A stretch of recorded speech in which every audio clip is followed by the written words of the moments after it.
Yes. You see like a blue stone on the floor around it? There is a lady here who lost one from her ring. Okay. You would mind just taking a quick glance around and see if there's a stone on the floor this morning?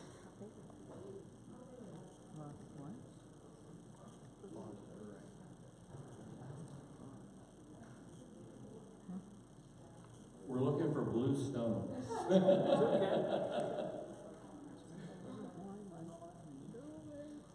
Well, this morning I want to, would you change the slide, please? I want to talk about love, the binding gift. You know, as we look at this very familiar passage, I would fathom to say that there are not very many weddings that take place in America today that this scripture is not read at. It's known as the love chapter. But I think that sometimes we misunderstand what this chapter is all about. Now, if you were to study Paul's letter to the Corinthians, you'd find that beginning in chapter 12, he begins talking about the gifts of the Spirit. In chapter 13, he talks about this thing called love.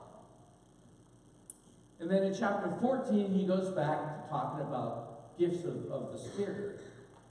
So I don't think this is out of order.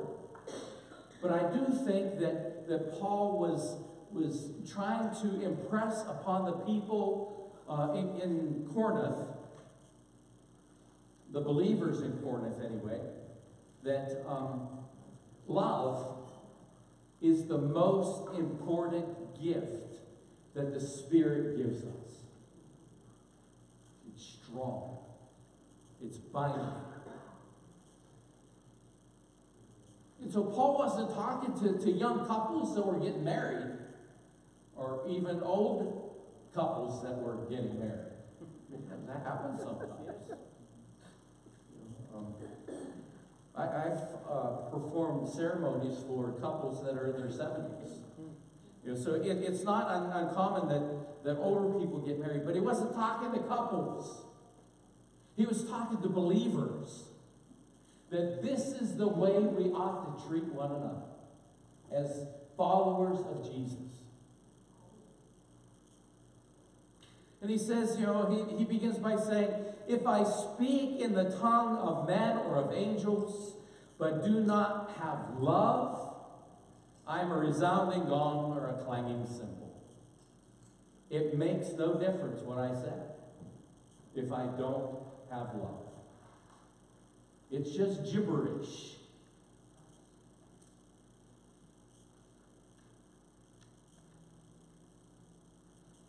There's nothing that can be performed that is not somehow associated with this binding gift of love. And then, Jim did a great job introducing to what all of this is. Love is patient. Can I say that again? Love is patient. Patience is not something that we're good at. Our society is an instant society. We want what we want, and we want it now. Maybe even yesterday.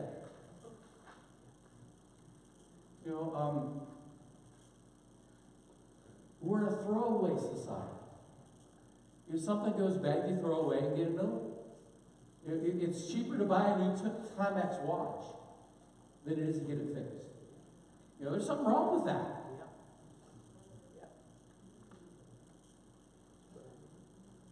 It's cheaper for us guys to go out and buy a new razor than it is to buy replacement blades. So you just throw them away and you get a new one. There's something wrong with that. Love is patient. And sometimes that patience runs thin. It's like, how patient do I need to be? We've gone over this. Never really recognizing that it may be me that's wrong. Huh? I'm not talking about myself here. I'm talking about all of us. Sometimes we just are not patient enough.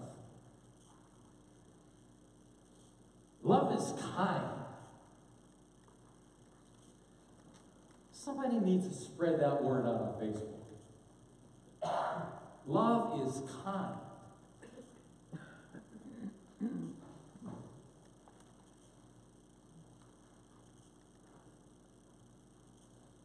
We have somehow gotten to the point where if you do not agree with what I say,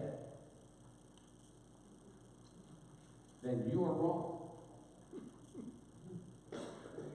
And not only are you wrong, but you become a member of a hate group somehow.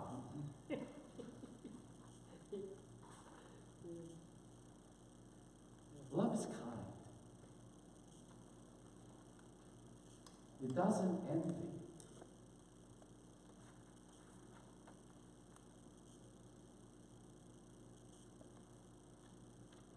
Steve went out recently and got a new truck.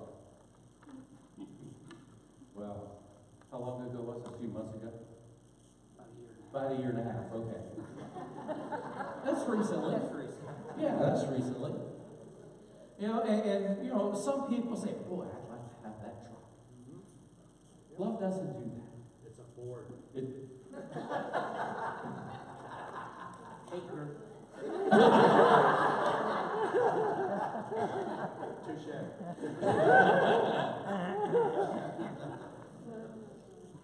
Dawn, I'm glad it was you that said that. Okay.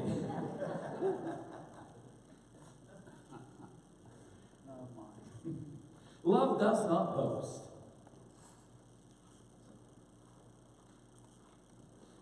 My life's better than yours. There's a song. I don't remember. It was a commercial. It says, My dog's better than your dog. yeah, my dog's better than your dog. Yeah. So we don't boast.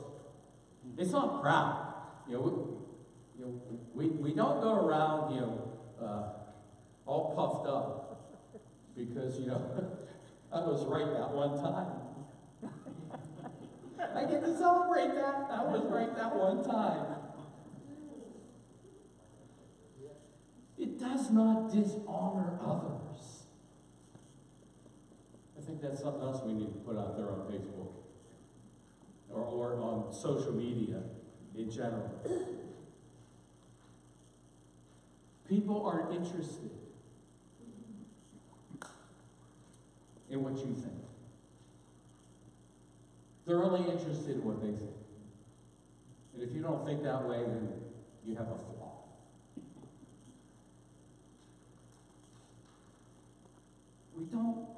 We don't want to dishonor others because everybody has a purpose. God put us in this world at this time for a purpose. Amen. Ecclesiastes 3, for everything there's a season, a time for every matter under heaven.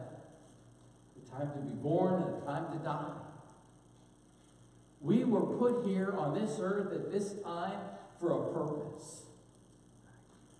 We don't always know what that purpose is. Or we discover it late in life. But we're here for a reason. And one of those reasons is to worship God. We're here to worship God. We're here to build relationships. We're here to honor our Lord and Savior Jesus Christ.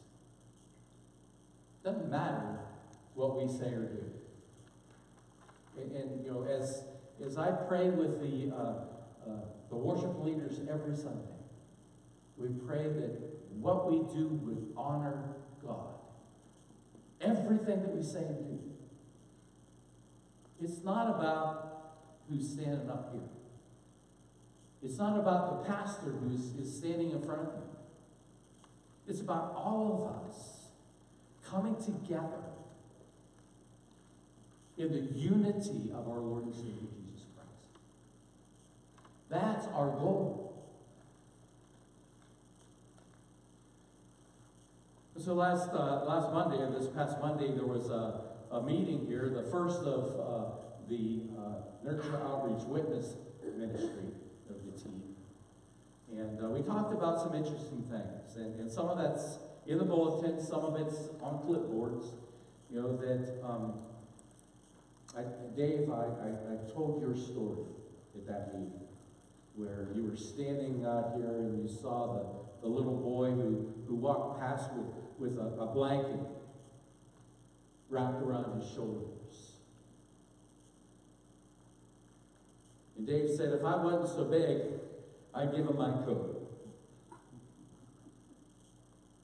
And so we want to start collecting coats and hats and gloves for the people in our community that need a coat or need a hat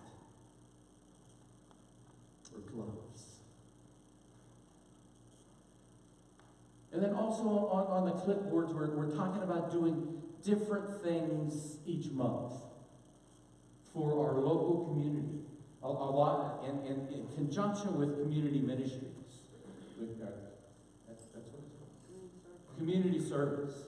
You know, because they do a great job of what they do. And so I was at a church in another community, and we inquired at the local school what the needs were. And it surprised me when it came back that the biggest need for those children were socks and underwear.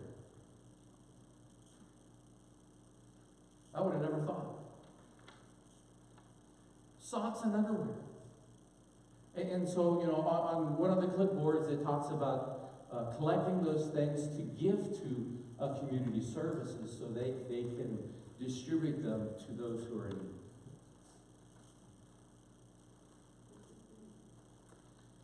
Love is not self-seeking.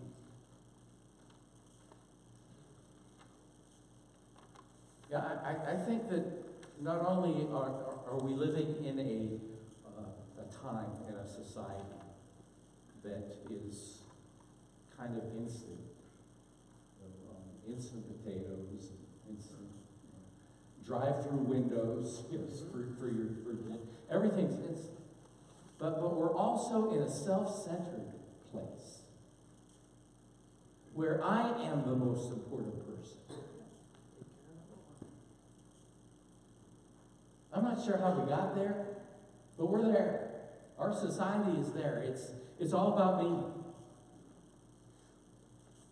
But Paul is saying to that community, love is not self-seeking.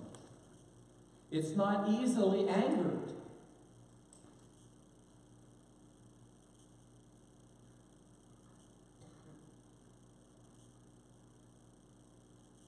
See the banner?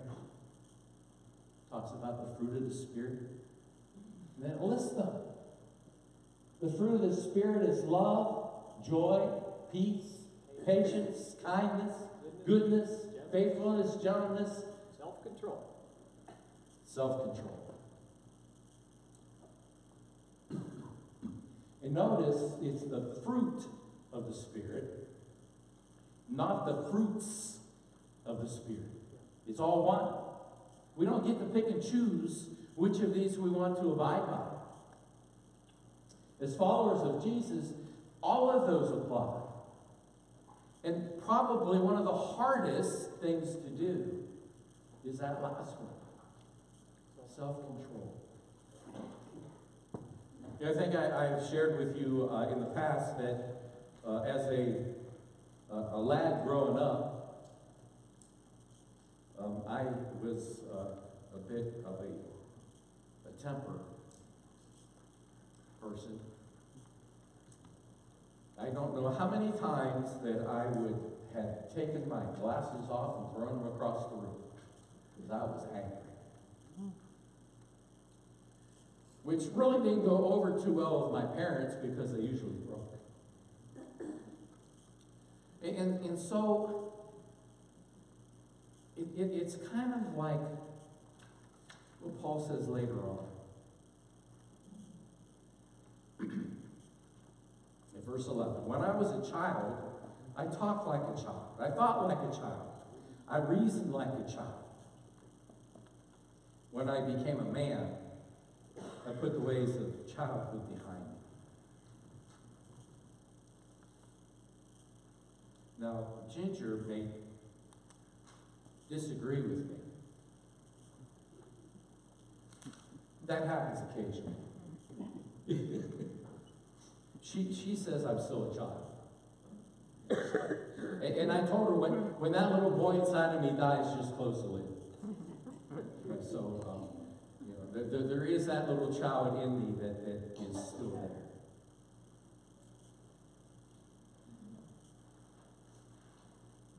Love keeps no record of wrongs. Amen. Yeah. And that ought to be a good thing, because some people have a memory that won't go away. It's like, I think I'll use that later. Love keeps no record of wrongs. It doesn't delight in evil, but rejoices in the truth. It always protects, always trusts, always hopes, always perseveres. Love never fails. You see, this is not just something that we experience. Love is a spiritual gift. And Paul, in the middle of this discourse, talking about those spiritual gifts, dedicates an entire chapter. Although, when he wrote it wasn't written in chapter form, that was done later. But Paul took these 13 verses. Of course, they weren't verses when he wrote them either. So he wrote this paragraph dedicated to love.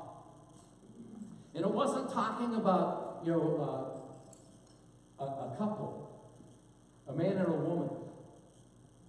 It's talking about followers of Jesus. That as followers of Jesus, these are the things that are foundational, that are necessary. Excuse me. And so love is the binding gift.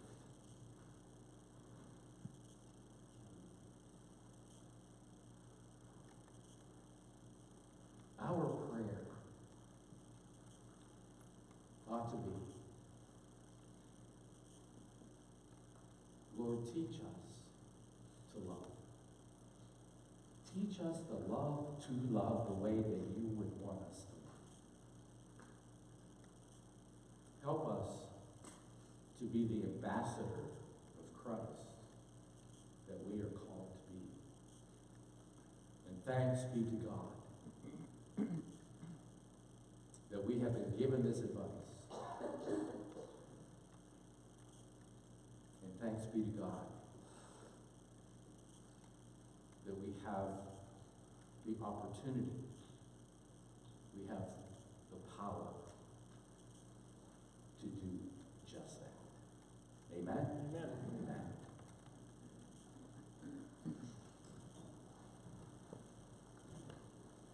Well, let's now worship God and give Him our gifts, tithes, and offerings.